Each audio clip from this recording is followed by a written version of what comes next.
Friends అందరికి కూడా స్వాగతం మన ఛానల్లో. ఈరోజు నేను ట్రేడ్స్ ఎక్కడ తీసుకున్నాను లాగ్ అనేది చూపిస్తాను. అంటే నేను ఎంతెంత ప్రాఫిట్స్ తీసుకున్నాను, స్కాల్ప్ ఎలా చేశాను అనేది చూపిస్తాను మొత్తం కూడా. ముందుగా మనం ప్రైస్ యాక్షన్ అబ్జర్వ్ చేసుకుంటే మార్నింగ్ స్ట్రాంగ్గా కొద్దిగా గ్యాప్ అప్ అయింది, కూడా మొత్తం కూడా స్ట్రాంగ్గా కిందకి రావడం. దాని తర్వాత రికవరీ అనేది క్లియర్గా కనిపిస్తుంది. సో సెకండ్ హాఫ్ కొంచెం ఇన్యాక్టివ్గా ఉన్నాను పర్సనల్ వర్క్ వల్ల. బట్ అగైన్ ఏంటంటే ఐ హ్యావ్ ట్రైడ్ అనమాట.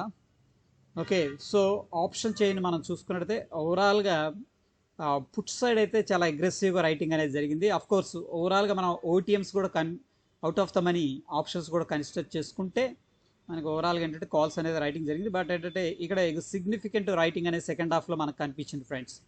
అయితే ఈరోజు మనకి ప్రాఫిట్ వచ్చేసరికి 21,317 ఇక్కడ. ఓకే, ముఖ్యంగా ఆర్డర్ అనేది ఎలా స్టార్ట్ చేసామనేది చూపిస్తున్నాను. ఇక్కడ చూడండి, మనకి 9:15కి 303 దగ్గర నేను 200 క్వాంటిటీ అనేది తీసుకోవడం జరిగింది ఫ్రెండ్స్. దాని తర్వాత 15 పాయింట్స్ ప్రాఫిట్లో నేను ఎగ్జిట్ అయ్యాను. అంటే దగ్గర దగ్గర 3,000 రూపాయల ప్రాఫిట్. ఏంటంటే వెరీ క్విక్ ట్రేడ్ ఇది, మార్నింగ్ ట్రేడ్. 9:15 మార్కెట్ ఎప్పుడైతే ఓపెన్ అయిందో డైరెక్ట్గా ఏంటంటే నేను పుట్టు మీద ఫోకస్ అనేది చేశాను. ఎందుకంటే as per the price action కానీ డేటా కానీ చూసుకుంటే మనకి ఏంటంటే మార్కెట్ బేర్స్ కంట్రోల్లో ఉంది. దాని తర్వాత 373 దగ్గర తీసుకున్నాను, 386. అంటే ఇక్కడ ఒక 13 పాయింట్లు అనేది తీసుకున్నాను, దగ్గర దగ్గర 6,500 ప్రాఫిట్. దాని తర్వాత ఇక్కడ చూడండి 459, 469, ఇక్కడ ఒక 10 పాయింట్స్ అనేది తీసుకున్నాను. దాని తర్వాత ఫ్రెండ్స్ ఇక్కడ 574 హైయెస్ట్ ప్రైస్లో 100 క్వాంటిటీ అనేది యాడ్ చేశాను. 542, ఈవెన్ 522 దగ్గర కూడా తీసుకున్నాను. బట్ ఏంటంటే ఆల్ టుగెదర్ ఇందులో కొద్దిగా మనకి మైనర్ లాస్ అనేది తీసుకోవడం జరిగింది. 800 క్వాంటిటీ యావరేజ్గా అయింది. ఓకే, దాని తర్వాత ఫ్రెండ్స్ ఇక్కడ ఇదైతే ఆర్డర్ క్యాన్సిల్ చేశాను. పుట్ ఆప్షన్ బై చేయడానికి ట్రై చేశాను కానీ అవ్వలేదు. దాని తర్వాత ఫ్రెండ్స్ ఇక్కడ మనకి 482 దగ్గర బై చేశాను, 200 క్వాంటిటీ, 300 క్వాంటిటీ 468. అగైన్ ఏంటంటే ఇది కాస్ట్ టు కాస్ట్ ఎగ్జిట్ అయ్యాను.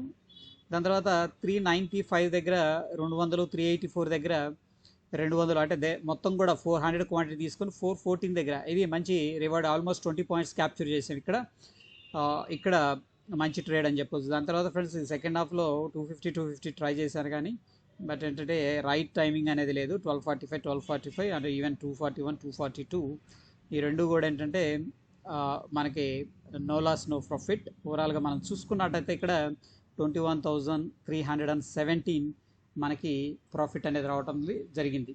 ఓకే, దీనిలో 2-3,000 అనేది పోయినా ఇట్స్ ఓకే. ఇక్కడ మనం ఓపెన్ ఇంట్రెస్ట్ని మనం ఓవరాల్గా చూసుకున్నట్టయితే 40,000 కాల్ అనేది అగ్రెసివ్గా రాశారు friends. Of course round number 40,500 కావచ్చు, 40,000, 41,000 కావచ్చు, అగ్రెసివ్గా రాశారు. బట్ ఓపెన్ ఇంట్రెస్ట్ చేంజ్ మనం అబ్జర్వ్ చేసుకున్నట్టయితే పుట్స్ సెకండ్ హాఫ్లో క్లియర్గా రైటింగ్ అనేది చూశారు. అట్ ద సేమ్ టైం ఏంటంటే ఫ్రెండ్స్ ఇక్కడ మనకి నిఫ్టీ బ్యాంక్ కావచ్చు, హెచ్డిఎఫ్సి మిక్స్డ్ కాంపౌండ్ అనేది కనిపిస్తుంది. ఐసిఐసిఐ బ్యాంక్ స్ట్రాంగ్ సెల్లింగ్లో ఉంది, even 5 minutes, 15 minutes and 30 minutes time ఫ్రేమ్లో. బట్ హెచ్డిఎఫ్సి బ్యాంక్ ఏంటంటే చాలా స్ట్రాంగ్గా ర్యాలీ చేసింది, అంటే సపోర్ట్ చేసింది. దాని తర్వాత మనకి State Bank of course very బుల్లిష్గా ఉంది కపుల్ ఆఫ్ వీక్స్ నుంచి కూడా. Kotak and HDFC bank all together ఏంటంటే కొంత సపోర్ట్ అనేది చేసినాయి. ఇండస్ఇండ్ బ్యాంక్ కొద్దిగా వీక్గా కనిపిస్తుంది. ఏయూ స్మాల్ బ్యాంకు రీసెంట్గా స్ట్రాంగ్ డ్రాప్ అనేది జరిగింది, అది కూడా కొద్దిగా స్ట్రాంగ్గా ఉంది. ఓవరాల్ కాంటెక్స్ట్ ఏంటంటే ఒక రకంగా మనకి ఎయిదర్ బుల్లిష్ లేదు, బేరిష్ లేదు. బట్ ఏంటంటే హెవీ వెయిట్స్ మనకి హెచ్డిఎఫ్సి బ్యాంక్ కావచ్చు, కొటాక్ బ్యాంక్ కావచ్చు స్ట్రాంగ్గా సపోర్ట్ చేయడం వల్ల మార్కెట్ అంటే స్లోగా అప్ సైడ్ అనేది మూవ్ అయింది. దాని ద్వారా మనకి కొంత ప్రాఫిట్ రావడం అనేది జరిగింది. ఫ్రెండ్స్ నెక్స్ట్ ఏంటంటే లైవ్లో రికార్డ్ చేయడానికి ట్రై చేస్తాను, చేసి ఎందుకు ఎంట్రీ తీసుకుంటున్నాను based on the price action అనేది డెఫినెట్గా మీ అందరితో కూడా షేర్ చేసుకుంటాను. కొత్త వాళ్ళు ఎవరైనా చూస్తున్నట్టయితే తప్పకుండా సబ్స్క్రైబ్ చేసుకోండి. స్టే ట్యూన్ ఫ్రెండ్స్, ధన్యవాదాలు.